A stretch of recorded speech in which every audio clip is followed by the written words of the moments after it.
라이드 앤 딜라이트 말씀 묵상의 시간입니다.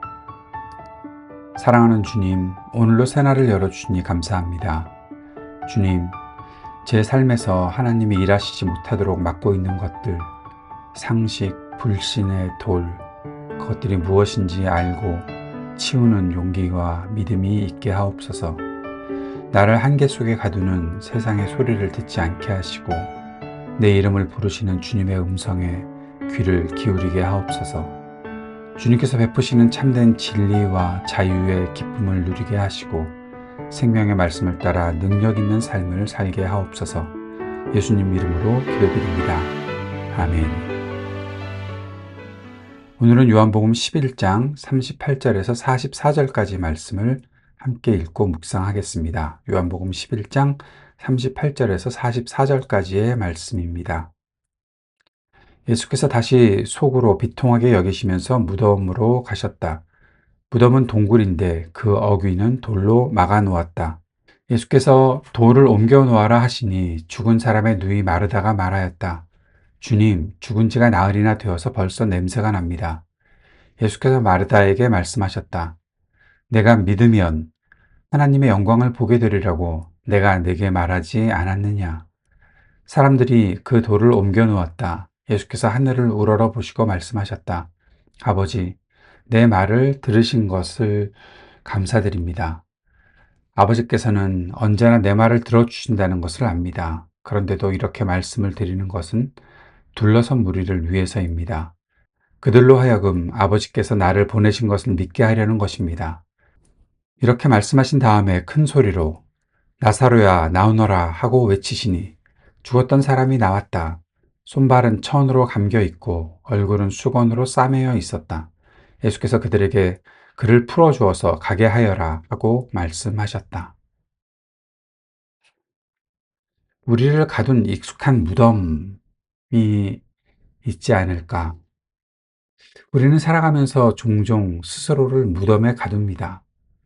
그 무덤은 물리적인 돌방이 아니라 나는 안 돼. 이미 늦었어. 상황이 너무 악화됐어. 라는 절망의 언어로 쌓아 올린 견고한 벽입니다. 나사로가 죽은 지 나흘이 지났을 때 사람들은 이미 상황이 종료되었다고 믿었습니다. 39절에서 마르다는 말하지요. 죽은 지가 나흘이나 되었으니까 벌써 냄새가 난다. 이것은 지극히 상식적이고 합리적인 판단입니다. 하지만 때로 우리의 합리성은 하나님의 기적을 가로막는 무거운 돌덩이가 되기도 하지요. 우리 마음속에서 벌써 냄새가 난다 하면서 포기해버리는 영역이 있지 않을까요? 그런 것은 무엇일까요? 주님은 오늘 그 무덤 앞에 우리를 서게 하시고 또 그 무덤 앞에 서서 말씀하십니다. 돌을 옮겨 놓으라. 예수님께서 무덤 앞에 서서 가장 먼저 명령하신 것은 나사로야 나오라가 아니었고 39절에 돌을 옮겨 놓으라고 말씀하셨던 것입니다.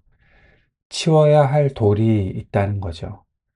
주님은 전능하시기 때문에 손가락 하나 까딱하지 않고 돌을 가루로도 만들 수 있는 분이십니다. 하지만 굳이 사람들에게 그 돌을 옮기라고 하시죠. 왜일까요?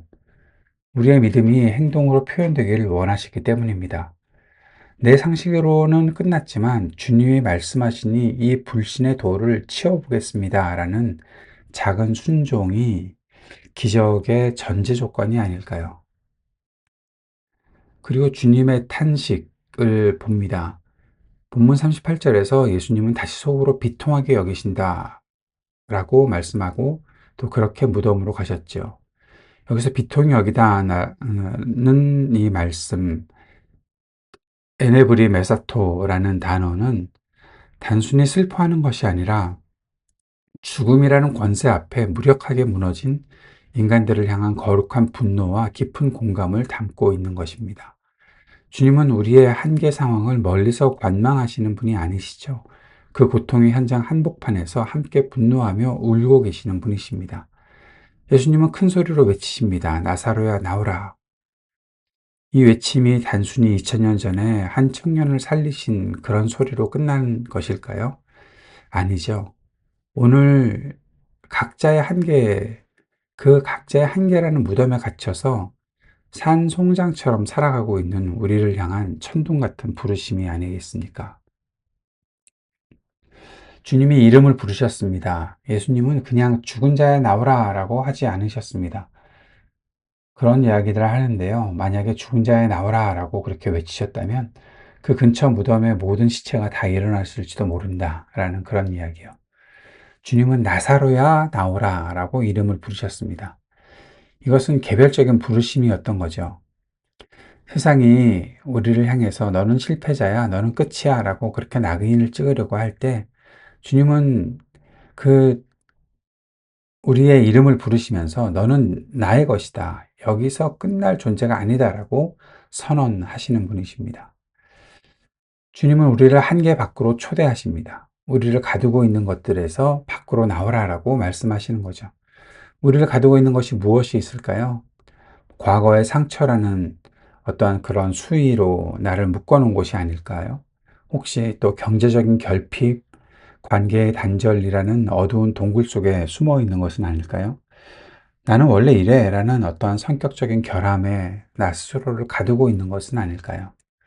그런 모든 내가 갇혀 있는 것에서 주님은 우리를 그 밖으로, 한계 밖으로 초대하시는 분이십니다. 주님은 그 속에서, 그 어둠 속에서 나오라고 부르십니다. 그 갇혀 있는 그곳이 우리가 머물 곳이 아니라는 거죠. 빛으로 또 생명으로 주님이 예비하신 광활한 가능성으로 나오라는 그 외침에 우리가 응답해야겠습니다. 그리고 주님은 풀어놓아 다니게 하라 라고 하셨습니다. 나사로가 나왔을 때 그는 여전히 수족을 배로 동인 채 나왔죠. 기적은 일어났지만 여전히 과거의 흔적이 그를 감싸고 있던 것으로 우리가 볼 수 있는 장면입니다. 그때 주님은 말씀하십니다. 풀어놓아 다니게 하라. 우리가 주님의 음성을 듣고 무덤 밖으로 나왔을 때 여전히 우리 몸에는 죽음의 냄새가 배어 있을 수도 있고 구태여연한 습관들이 우리를 칭칭 감고 있을 수 있습니다. 하지만 걱정하지 않습니다. 주님은 우리가 완전히 자유로워질 때까지 돕는 손길, 공동체를 통해서 성령의 역사를 통해서 일하고 계시다는 것입니다. 이제 무덤의 문을 열고 무덤 문을 막고 있는 불신의 돌을 치워야 할 때가 되는 거죠. 그리고 나오라는 주님의 음성에 반응하고 한 걸음 내딛는 우리가 되어야겠습니다.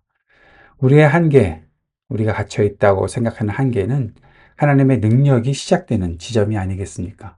죽음의 잠에서 깨어나서 주님이 주시는 찬란한 생명의 빛 가운데로 걸어 나올 수 있기를 바랍니다. 오늘은 함께 나눌 기도 제목 세 가지를 전해드리고 이 기도의 제목을 가지고 여러분이 기도하셨으면 좋겠습니다. 첫째는 내 삶에서 하나님이 일하시지 못하도록 막고 있는 상식 또는 불신의 돌, 그것이 무엇인지 깨닫고 치우게 하소서 기도합시다. 두 번째는 나를 한계 속에 가두는 세상의 소리가 아닌 내 이름을 부르시는 주님의 세밀한 음성에 귀를 기울이게 하소서 기도드립시다. 세 번째는 무덤 밖으로 나와 진정한 자유인으로 살아갈 수 있는 용기를 달라고 함께 기도하는 오늘 이 하루가 될 수 있기를 바랍니다.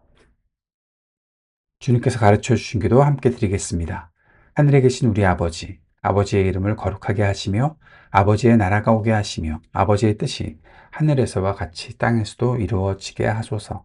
오늘 우리에게 일용할 양식을 주시고 우리가 우리에게 잘못한 사람을 용서하여 준 것 같이 우리 죄를 용서하여 주시고 우리를 시험에 빠지지 않게 하시고 악에서 구하소서.